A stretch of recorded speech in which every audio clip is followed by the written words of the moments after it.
I keep getting lots of contact about my thoughts on the Katt Williams interview on Club Shay Shay. The interview heard round the world. And I don't know, my take is probably going to be really, really boring.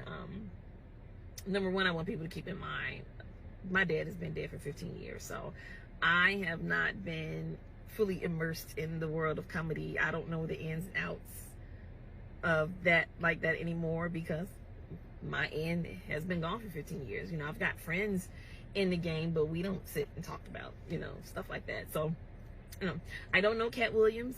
Never met him. That's one person I never did get to meet when my dad was alive. But from everything that I've ever heard my dad, you know, say, he's always seemed like a stand-up dude. So I have no qualms, no quarrels with him. I thought the interview was hilarious, entertaining. That man dropped so many one-liners that I'm sure we are going to be wearing down to the ground in this year of our Lord 2024. But one of my biggest takeaways in watching people's responses was how people were kind of like, oh, that's kind of sad, like, outside of being, you know, tickled by it. And I've seen people say stuff like, it's like watching, you know, your uncles go at it and you're like, oh, why can't we all just get along? Well, I mean, because everybody doesn't get along. Like, I think that's one of the misconceptions about comedians, and I guess it's due to the fact that what they do brings so much joy to others, that the perception, the expectation is that behind closed doors, everybody gets along, everybody it's love. And no, it's not. They've always been competitive. Like, it's always been, as far as I've ever witnessed in watching my dad, it's always been kind of cutthroat. Like, you'll have, you know, people beefing, like, same as within your family. Just because y'all related don't mean y'all all get along, right? Comedy's no different. But for me, Katt Williams has my utmost appreciation and respect for giving my dad his props and his flowers. And I felt like it was genuine.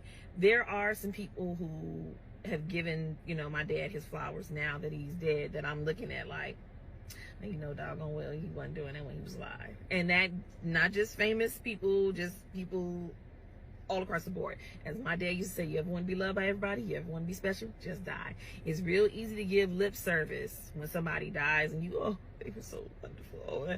And that's not how you felt when they were alive. But when Katt spoke of my dad, for me, I felt his heart. I felt that it was genuine, and I appreciate it.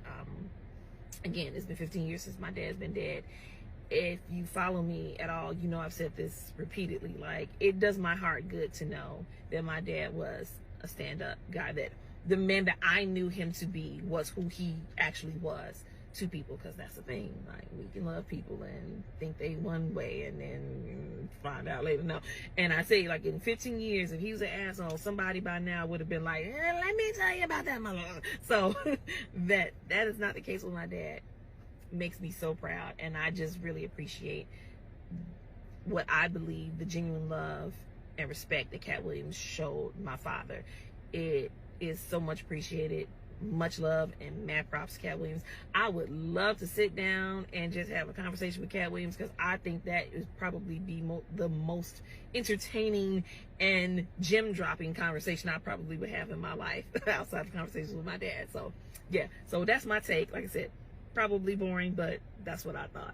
Again, much love and respect to Katt Williams.